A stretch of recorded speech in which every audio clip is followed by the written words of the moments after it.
Now, the next color is going to be the orange.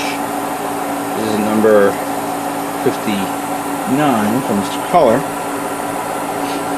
And you gotta also remember that I always thought that the orange was going to be in the back. No, it's always in the tip front. And that's an example here from the decals. The decals would look like this, not the other way around. It also comes with these green, like these solid green ones, and I was thinking of maybe doing it all green, but I kind of like this color tone, so we're going to do that, of course. So let's see how this will work. And since I'm not spraying from the back, I'm going to spray from the front.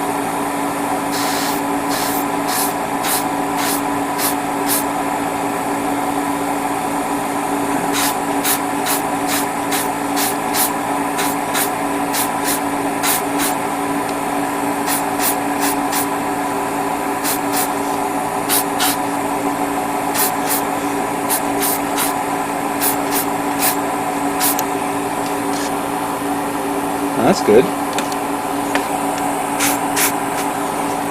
To the other side.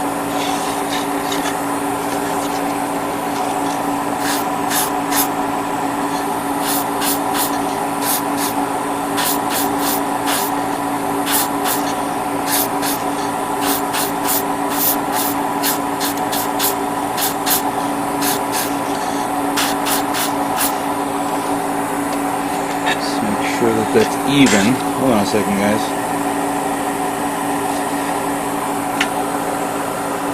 Yeah, looks really good.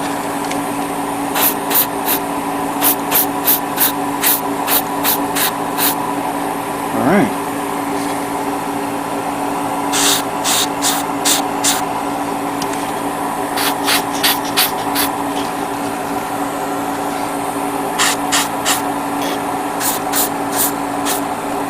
Nice.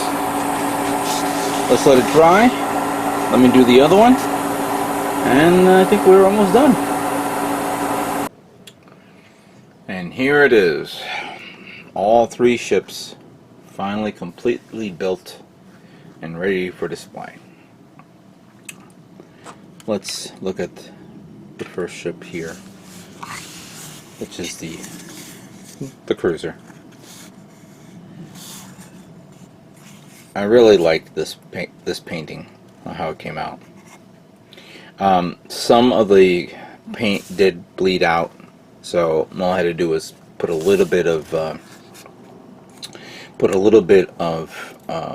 blue in the reservoir, thinned it out, and just did some light passes until it looked nice and neat. Yeah, both sides came out nice, very nice. Good detail. One of the little fins came off. I found it. I'm going to put glue on it in a moment. And then I'm going to begin top coating it.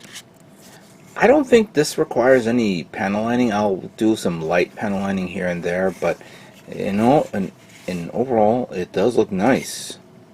I don't know what you guys think. And I kind of like this position because this is what the majority of this ship in the anime has always been in this position. So this came out really nice. I kind of like this one even better. It's more a sleek, smaller ship. This, I think I did okay here. It could have been done better. I had a lot more damage in the way of the paint, but I did fix it up. Haven't lost none of the little blades yet. And I was going to paint the inside of this purple, but then you wouldn't even see it. So, in retrospect, I'm not going to do that. But, yeah, this is a cool looking ship. Menacing, too. I think I kind of like, there was another Gamilas ship that can only be, it was, I think, set number 3. I think it was set number 3. Because set number 3 was another ship which I believe was more of a destroyer, or I don't know, I forgot the class, what it was. But that set came with the hyperdimensional submarine, the space submarine. in that one specific episode, and I actually like that design. If I ever see it on sale, I'll definitely get it. But that looks very nice. These two ships are very nice, and I'm done with them. Oh, I'll move on to something else I was about to say, but of course the real showstopper is this guy right here. And look how it came out.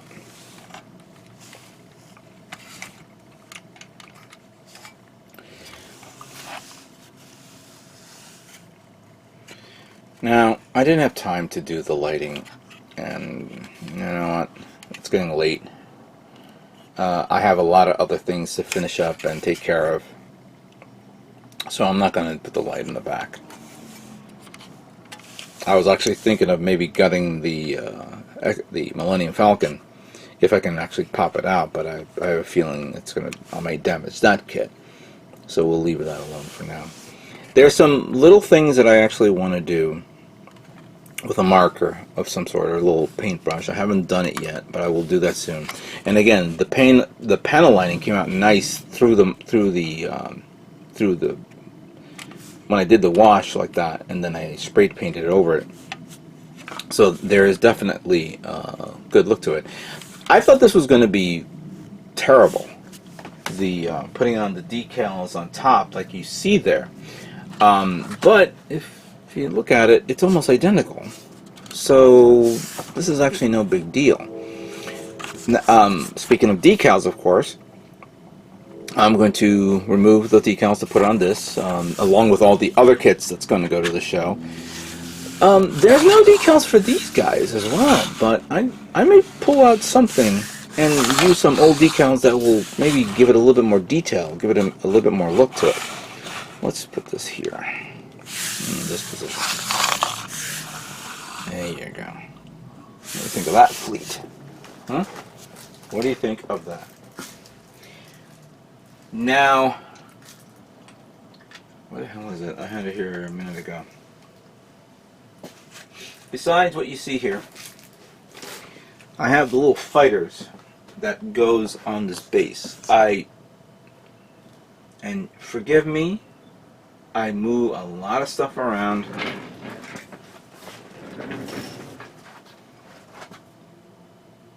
And where the hell did I put it?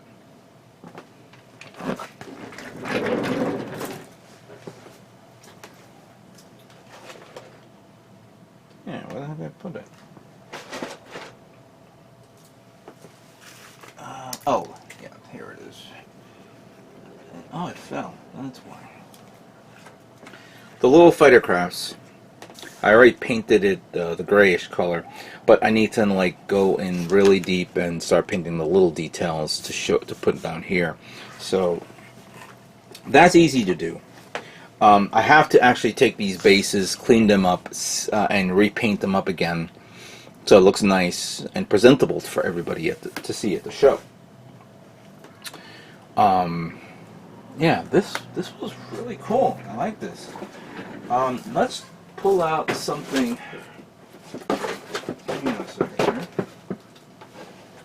Let's pull out some other ships of the line.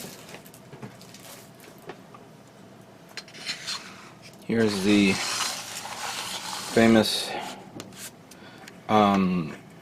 carrier, single deck carrier from the anime.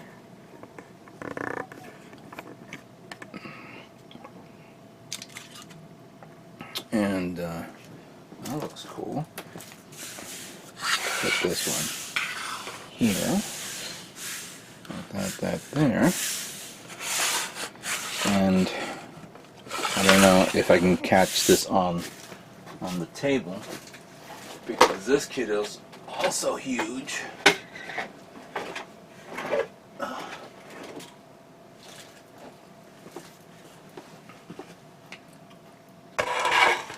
The Andromeda itself.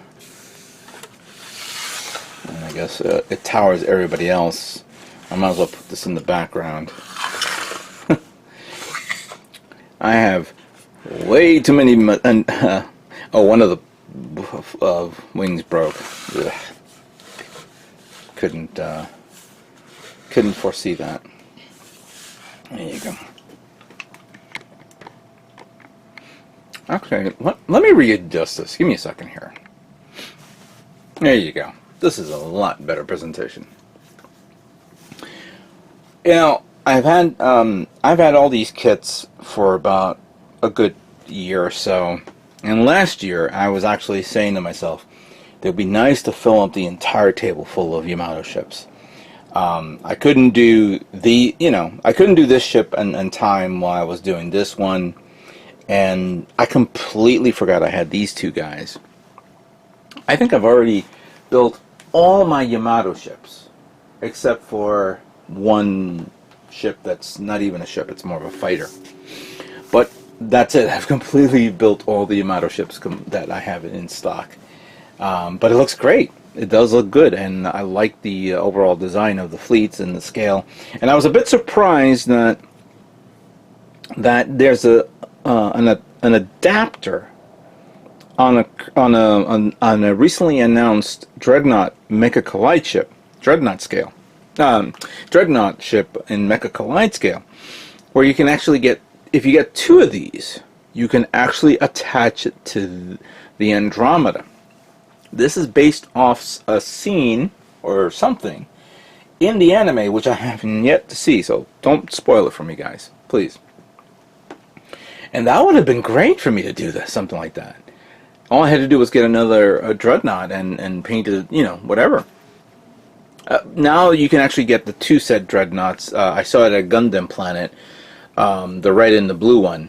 So that's kind of cool to get if you're planning on doing something like that. But it is what it is, and I really enjoyed this one. Was very easy to paint.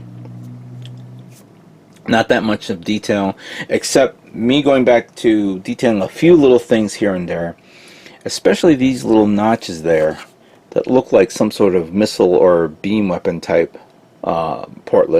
ports. So I'm going to definitely paint another color, maybe orange, to give it that overall, separation. There is some panel lining that needs to be done here to separate the guns, so I may end up doing that. I'll definitely look in there and see what I can find to a little touch it up here and there, but that should be fine. That should be fine.